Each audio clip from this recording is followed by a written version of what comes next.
Hi, in the today's session, we will be discussing on how to calculate the capacity of column. Here the problem is calculate the capacity of column of size 230 mm by 380 mm is provided with 6 numbers of T12 mm.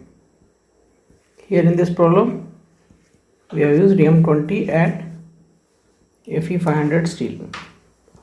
You need to calculate the capacity of column, that is Pu. Here we have an equation 0.4 FCK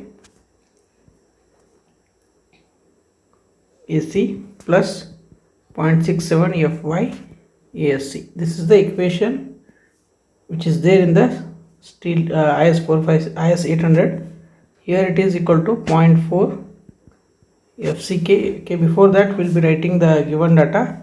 So given data is B is equal to 230 mm, capital D is equal to 380 mm, and AST is equal to these 6 numbers of pi by 4 into 12 square.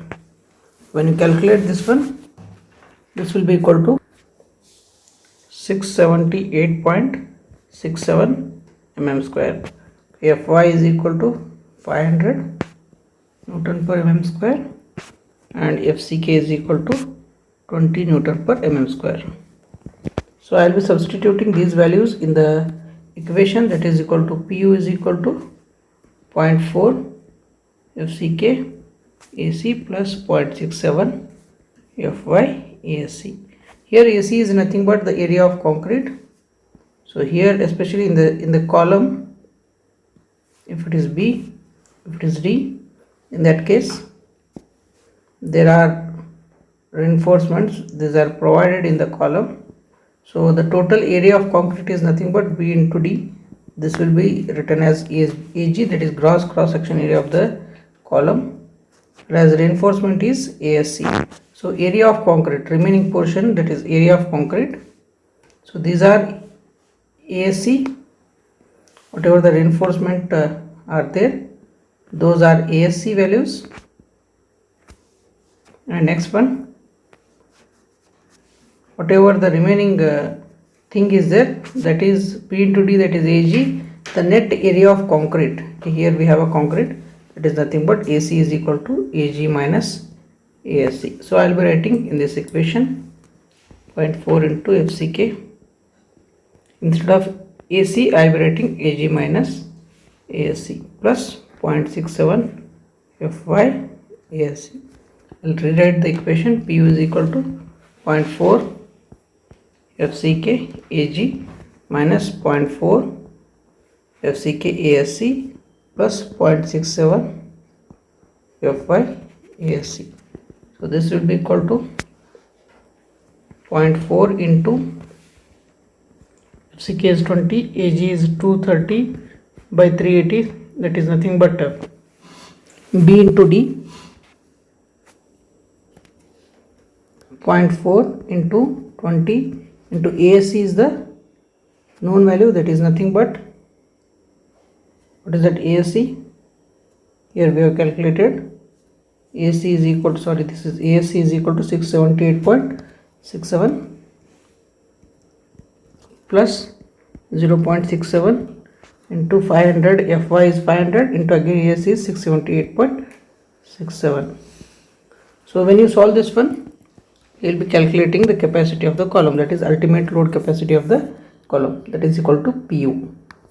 So here what I will do, I will calculate this equation and get the value. It is equal to 921.125.09 Newton. When you convert Newton into kilonewton, it will be equal to 921.125 kilonewton. This will be the capacity of the column. Whatever the question asked in the problem is to calculate the value of Pu. In this way we will be calculating the calculate capacity of, actually it should be short axially loaded column. Short axially loaded column. It is nothing but axially loaded means, I'll explain that one also. Here in a column, if the load is at the center or well within the limit of eccentricity, suppose if this is the eccentricity value, if the point of loading is somewhere here, so here, whatever it may be, so this will be treated as axially loaded column.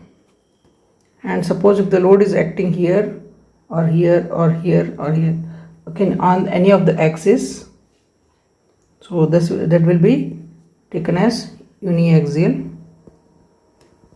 Suppose if it is acting away from any of the axis, this will act, or bending is in two direction, that will be biaxial bending column. And when it comes to short column and long column, suppose if the size of column is like this, this is B, D, this is L. B is a short, that is the least lateral dimension, the small dimension in any of the column. D is the largest dimension, so this will be L. L by B should be less than equal to it should be less than 12. If it is less than 12, then it will be treated as short column. L by B is greater than 12, so it will be treated as long column. In this way, we will be differentiating axially, uniaxial and biaxial, as well as short and long column. Okay, I think you understood the problem. Next will be on a design of column. Okay, we'll discuss in the next session. Thank you.